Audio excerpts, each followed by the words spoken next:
Hello అండి. ఈ వీడియోలో మనం క్యాబేజీ పకోడీ తయారు చేసుకుందాం. క్యాబేజీ పకోడీకి ఫస్ట్ క్యాబేజీని చిన్న చిన్న ముక్కలుగా కట్ చేసుకుందాం. పచ్చిమిరకాయని చిన్న చిన్న ముక్కలుగా తరిగి వేసుకుందాం.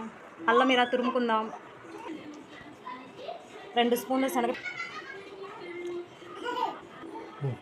1 స్పూన్ బియ్యం పిండి,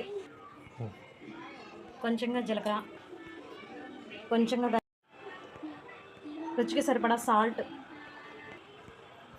కొంచెంగా కారం, కొంచెంగా వాటర్ని యాడ్ చేసుకుంటూ కలపడం. ఇప్పుడు ఆయిల్ పొయ్యి మీద పెట్టేసుకుందాం. ఆయిల్ హీట్ అయిందండి, వేసేసుకుందాం మనం. క్యాబేజీ పకోడీ వేగినాయండి, ప్లేట్లో తీసేసుకొని సర్వ్ చేసుకుందాం. వేడి వేడి క్యాబేజీ పకోడీ రెడీ అండి. నేను టేస్ట్ చేశాను.